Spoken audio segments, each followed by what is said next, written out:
I learned something about boundaries this weekend that I'm still unpacking. Turns out there's a difference between people who respect what you've built and people who think family connections give them automatic access to whatever they want. The discovery that changed everything came through a car spotting group photo, which sounds almost too random to be real. But sometimes the universe has a weird sense of timing about revealing people's true character. I've been working on a 1970s Nissan Z restoration for 4 years. Not just a weekend hobby.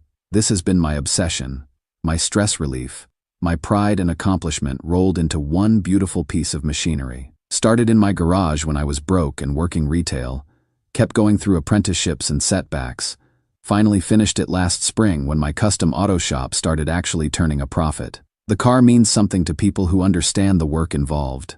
Every panel straightened by hand, engine rebuilt twice, interior stitched with leather I saved up for months to afford. It's not just transportation. It's proof that I can take something broken and make it perfect through patience and skill. My girlfriend Amanda's family has always been, let's call it, enthusiastic about the car. Her brother Tyler especially. Ever since I finished the restoration, he's been asking to drive it. Not just once or twice, constantly. Family dinners, casual conversations, even texting me directly with "come on," just around the block messages. I've been consistent about my answer, no. Not because I'm an asshole, but because this car represents 4 years of my life, and more money than I care to calculate. It's not a toy. It's not something you lend out to prove you're a cool boyfriend or brother-in-law. Amanda's family has never quite understood this boundary. Her mom Rita keeps saying things like, "family shares everything," and "what's the harm in letting him have some fun?" Tyler himself oscillates between joking pressure and genuine frustration that I won't just hand over the keys. Last weekend, I had to fly to Denver for a client consultation. Classic car auction house wanting to discuss a potential partnership for their restoration work. Big opportunity, couldn't miss it. But it meant leaving Friday afternoon and not getting back until Sunday evening. Amanda was covering a weekend shift at the veterinary clinic, so we'd both be busy with work. Normal weekend, nothing unusual planned. Sunday night, I'm scrolling through social media while waiting for my delayed flight home when I see a post from Jake Morrison, this guy in our local car spotting group. He's always taking photos of interesting vehicles around town, posting them with location details and specs for other enthusiasts. The photo that stopped my scrolling showed my car, my Nissan Z, unmistakably mine down to the custom exhaust and specific wheel setup, parked outside a coffee shop downtown, with Tyler sitting in the driver's seat, grinning like he'd just won the lottery. The timestamp on Jake's photo showed Saturday afternoon, 2:47 p.m. I was in Denver. Amanda was at work, and Tyler was taking my restored car out for what looked like a very comfortable, very unauthorized joyride. I screenshotted the photo and sat in that airport terminal for 20 minutes, just staring at it, trying to process what I was seeing. This wasn't an accident or a misunderstanding. This was calculated. Tyler had waited until both Amanda and I were unavailable, then helped himself to something I'd explicitly told him he couldn't touch. The violation felt deeper than just someone driving my car without permission. This was someone deciding that my boundaries didn't matter, that my explicit no was just a suggestion he could ignore when nobody was watching. I messaged Jake asking for details. When he took the photo, where exactly, whether he'd seen Tyler driving around other places. Jake confirmed the timing and location, mentioned he'd actually tried to wave, but Tyler seemed in a hurry to leave when he noticed the camera. Jake had no idea he'd documented a theft. He thought Tyler was just a friend I'd finally let drive the car. By the time my flight landed Sunday night, I'd made a decision about how to handle this. No yelling, no emotional confrontation that Tyler could dismiss as overreacting. Just facts, evidence, and clear consequences. Sometimes the best way to deal with people who don't respect boundaries is to show them exactly why those boundaries exist. Update 1. I talked to Amanda first, and her reaction told me everything I needed to know about where she stands in this whole mess. Monday evening, after we'd both gotten home from work, I showed her Jake's photo without any context. Just handed her my phone and asked if anything looked familiar. The confusion on her face was immediate and genuine. "Why is Tyler in your car? When was this taken?" I walked her through the timeline, Saturday afternoon while I was in Denver and she was at work. Her confusion turned into something else. Anger, embarrassment, the kind of shock you get when someone you trust does something completely inexcusable. He asked to pick up some groceries for dinner Sunday, she said, thinking out loud. I was exhausted from a long shift, took a nap around 2 p.m., gave him my house key so he could grab the list from my kitchen counter. The timeline was clicking into place.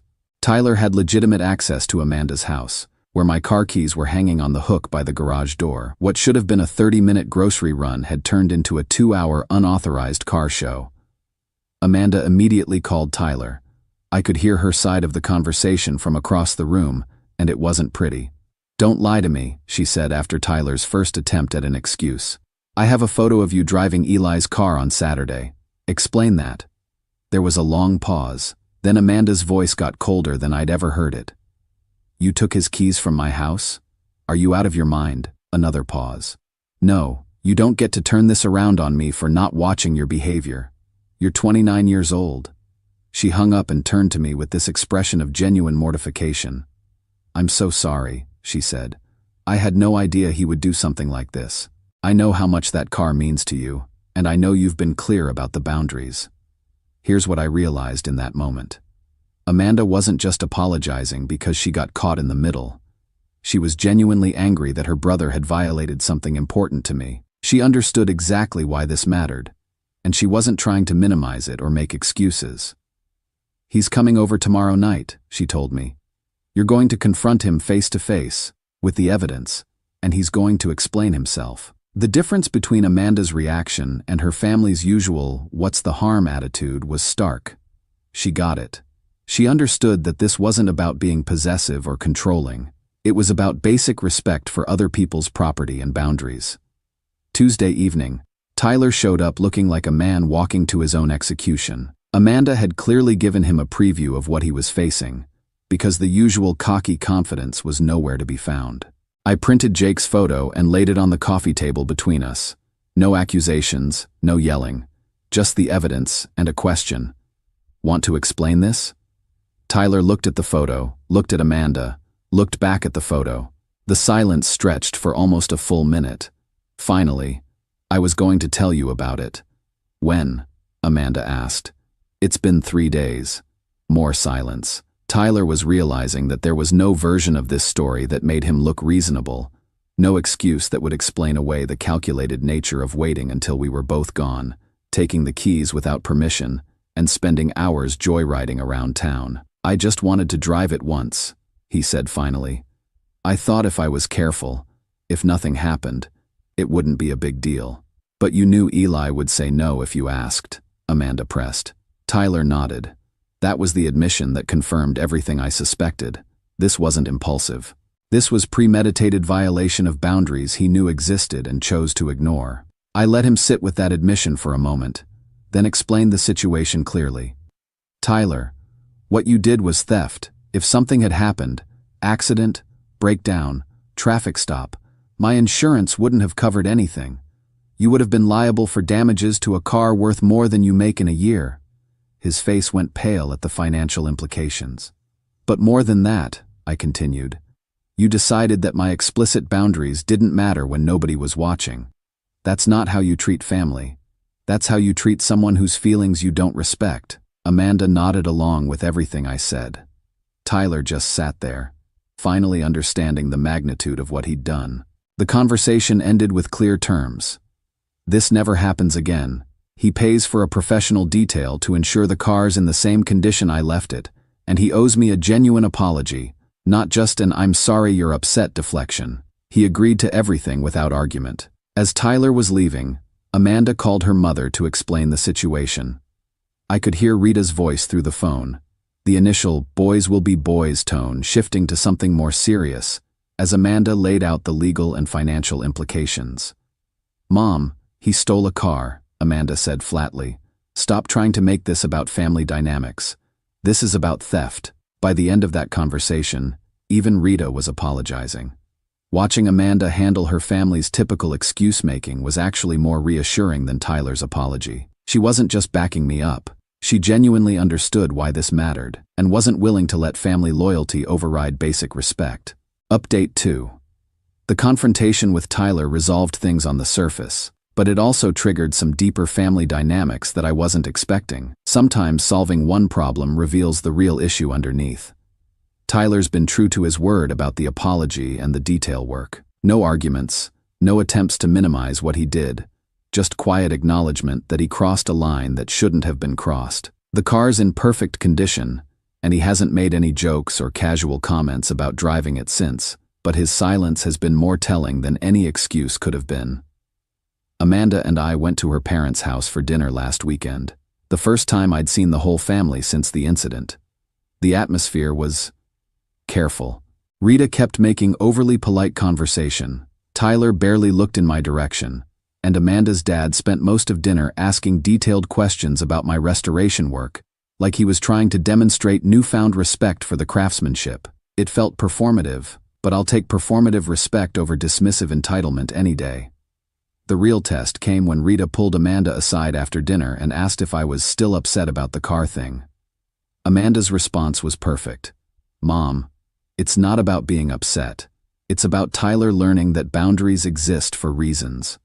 What struck me was how the family dynamic had shifted. Before this incident, there was always this underlying assumption that I should be grateful to be included in family decisions, that my preferences were negotiable if they conflicted with family convenience. Now there's recognition that I have non-negotiable boundaries, and that respecting those boundaries is required for maintaining the relationship. I installed a key lockbox in my garage and upgraded the security system with motion sensors. Not because I don't trust Tyler specifically, but because this whole experience reminded me that protecting what you've built isn't paranoid. It's responsible. The lockbox was actually Tyler's suggestion. He mentioned it during one of the few conversations we've had since the confrontation, said he wanted to make sure there was no opportunity for misunderstandings in the future. I appreciated that he framed it as preventing misunderstandings rather than preventing theft, but honestly, the result is the same. Clear physical boundaries backing up the verbal ones.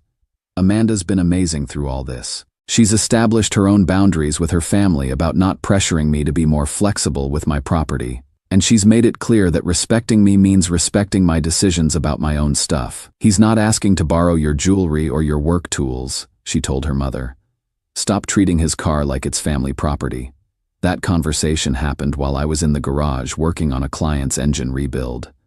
I could hear Amanda through the open door, and the firmness in her voice made it clear this wasn't up for family debate. The interesting thing about enforcing boundaries is how it changes not just the behavior of the people who violated them, but the entire dynamic of how you're treated by the group. Tyler's acknowledgement of my boundaries seems to have given the rest of the family permission to take my professional expertise more seriously too. Rita asked genuine questions about restoration costs for her friend's classic Mustang.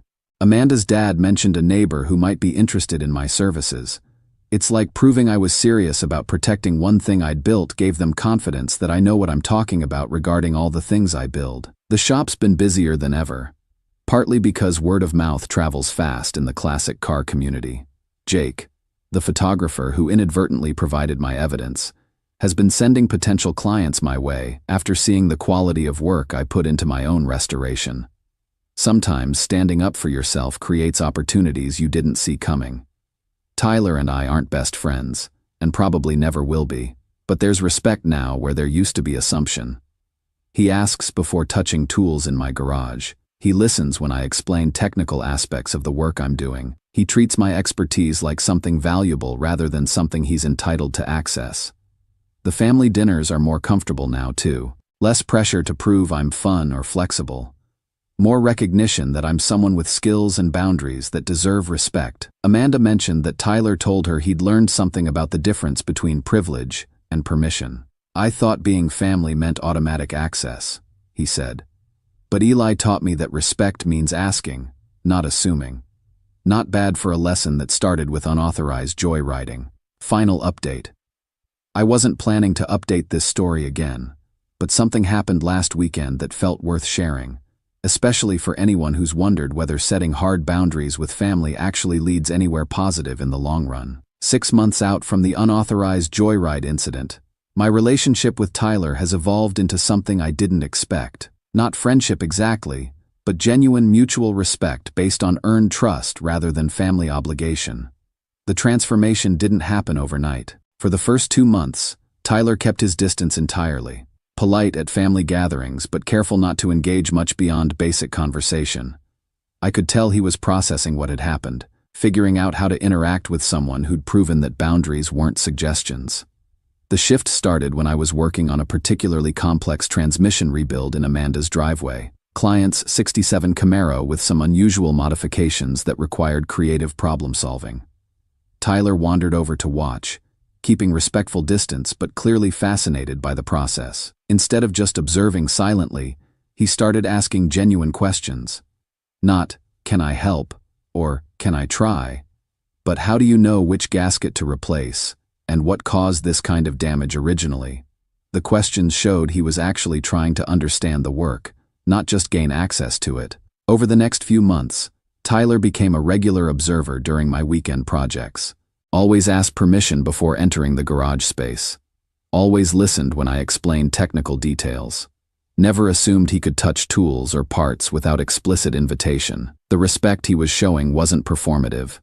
It was the kind of attention you give to something you're genuinely learning to value. Last weekend, I was preparing my Nissan Z for a local car show. First time I'd felt comfortable displaying it publicly since the restoration. Tyler asked if he could come along, not to show off his connection to the car, but to see how other enthusiasts would react to the work I'd done. At the show, I watched Tyler talk to other car owners about the restoration process, describing the technical challenges with surprising accuracy and always crediting my expertise. When someone complimented the paintwork, Tyler's response was, "Eli spent 6 months on that finish, hand-sanded every panel 3 times. He wasn't claiming reflected glory. He was genuinely proud of knowing someone who could produce that quality of work. The moment that really struck me came when a teenager at the show asked Tyler if he'd ever driven it. Tyler's answer was immediate and matter-of-fact. "That's Eli's call. It took him 4 years to build this. He decides who gets to experience it. No resentment. No hint that he felt entitled to access. Just acknowledgement that some things are earned, not given." Later that day, Tyler asked if he could look under the hood while I explained some of the engine modifications to another enthusiast. Not drive, not touch, just observe and learn. "I'd like to understand what makes this special," he said. "I think I missed that before." Amanda and I have been talking about moving in together, and the conversation about boundaries has been central to our planning. Not just about my car or my work, but about how we'll handle family expectations and pressure in general. "Tyler learned something important," she told me recently. "That you can respect someone's boundaries and still have a relationship with them. Actually, the relationship gets better." She's right. Tyler and I interact more comfortably now than we ever did when the family was pushing for artificial closeness. There's no underlying tension about what he might ask for or assume he deserves access to. Rita's approach has changed too. She asks about my work with genuine interest rather than as a setup for family favor requests. When her friend wanted restoration advice, Rita made a proper introduction and let me handle it as a business inquiry rather than a family obligation. The whole dynamic shifted from, "What can Eli do for us?" to "What can we learn from Eli's expertise?" My shop's reputation has grown significantly over the past 6 months, partly because respecting my boundaries seemed to increase rather than decrease the family's confidence in my abilities. Word-of-mouth referrals from people who trust my judgment have been my best marketing. Tyler even sent me a potential client last month, coworker who inherited a classic truck that needs restoration guidance. Tyler's description of my work was detailed and accurate, showing he'd been paying attention during all those garage conversations. The relationship we have now is based on mutual respect rather than family obligation. Tyler appreciates the craftsmanship without feeling entitled to access. I share knowledge without worrying about boundary violations. It took enforcing hard consequences to get here, but the result is healthier than the entitled assumptions we started with. Sometimes the people who push your boundaries hardest are the ones who most need to learn where those boundaries are. Not everyone who tests limits is irredeemable. Some are just confused about the difference between privilege and permission. Tyler learned that difference. The family learned to respect it. And I learned that protecting what you've built doesn't just preserve your work, it teaches other people to value it properly. The car show trophies are nice, but watching Tyler describe my restoration process with genuine understanding and respect feels like the bigger achievement. Turns out teaching boundaries can be more rewarding than just enforcing them. Edit. For those asking about the car show, we took first place in the Modified Classics category. Tyler was genuinely excited about the win and asked thoughtful questions about what the judges were looking for in the evaluation. Edit 2. Amanda and I are moving in together next month. Tyler offered to help with the heavy lifting, and when I accepted, his response was, "I'll bring my own truck. No assumptions about borrowing mine." Edit 3. Someone asked if I regret not pressing charges. No. Teaching respect through clear consequences worked better for our family dynamic than legal punishment would have. But that only worked because Tyler was willing to learn. Different situations might require different approaches.